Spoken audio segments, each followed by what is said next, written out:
अगर तुसी अज जितने मेरे दोस्त अहबाब बैठे हो इस तकरीर को ये समझ के सुनोगे कि अज फलसफा कुर्बानी बयान हो रहा है तो तेनू अज बहुत कुछ लभ जाएगा। जे कुर्बानी के दिन बड़े ने तकरीबन 10-11 हफ्ते में चंद चढ़ जाना है। साडे मुल्क के मौलवी चाहन तो 11:30 बजे भी रात में चंद चढ़ देते। सच्ची गल है, पर मौलवी खुद नहीं चाढ़ते, कोई चढ़वाता है। हाँ जी, पर बेटा बैठ जा पुत्रो बैठ जाओ, ना इंज करया करो मेरे चंद ना तवज्जो। जे गर्मी च थके हो तो मैंने तकरीबन 1 घंटा हो चला बस कर। थके तो नहीं?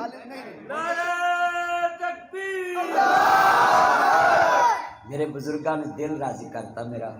अल्लाह की कसमें बुढ़ापे च भी इन्ना जोश। एदा माना यही है, लगाता था तो जब नारा तो खैबर गूंज जाता। ये बुजुर्गों का जज्बा है और मैं यही कहता हूँ कि इस शेर पे तुम दिए बातें मुखालफ से ना घबराए उकाब, ये तो चलती है तुझे ऊंचा उड़ाने के लिए है। खुदी को कर बुलंद इतना कि हर तकदीर से पहले खुदा बंदे से खुद पूछे बता तेरी रजा। मैं बुजुर्गों को सलूट करना है कि तुसी इस उम्र दे विच मेरी दिल जो की है। मैं तो आख्या सी गर्मी च कहणगे बस करो तो मैं नहीं जावां, पर मैं तो कसमें सुरूर आ गया और मैं थोड़ी जी गल की तो साउंड वाले ने मेरी मान ली है। तो अल्लाह इहदी उम्र च बरकत पाए, क्योंकि अज के दौर के विच ते गल कोई मनाउणा बड़ा औखा है। सच्ची गल, साडे मुल्क का सरबराह अपनी हुकूमत की कुर्सी ते बैठ के भी आंदा माफिया मेरे को मानता ही नहीं। देखो सरबराह होके कहता मेरी नहीं सुनते हैं। तो मेरे वाल इन्हें बैठे जो जरा जोर की नौकरी करनी है, जिथे जिथे कौल ते फिर च तजाद होवे ना, ते बंदा कह के आया होवे कि 90 दिनों च मैं तब्दीली लियाऊं तो मैं साइकिल ते जावा करांगा, तो हैलीकॉप्टर ते जा रहा है।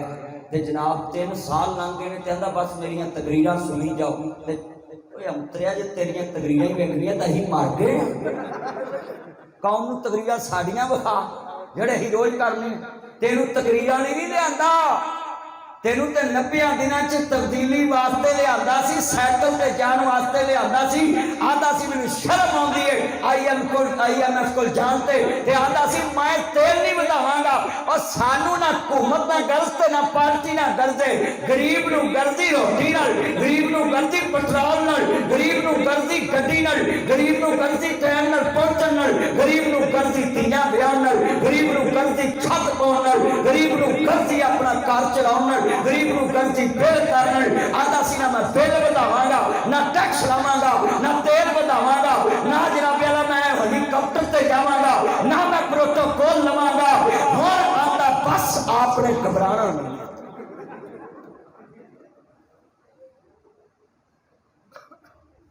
कलमा पढ़ के दसो हो रहा है कि नहीं हो रहा। मुल्क का बादशाह हेलीकॉप्टर ते जा रहा तो कौम 114 रुपये पेट्रोल पवा रही। अद ही किसी मुल्क का बादशाह सी, बड़ा जालम सी। लोग आख्या मर गया जान छुट्टी है मगरों लथा, कोई चंगा आएगा मगरों।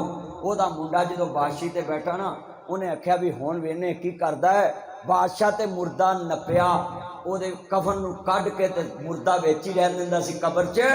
ਉਹਦਾ मुंडा एडा वड्डा जालम आया, उन्हें मुर्दा भी कबर चो कढ़ के ते बाहर मारिया। ते लोग कनों हथ लाउण, ਇਹਦਾ प्यो ही चंगा सी, ये ते मुर्दे नूं भी बाहर सुੱਟਣ लग पिया। वो साडा नवाज शरीफ चंगा सी, महीने बाद पेट्रोल महंगा करदा सी। इन्हें आख्या मैं ਉਹਦਾ भी प्यो निकलना 15 दिन ही लग पिया। 15 दिन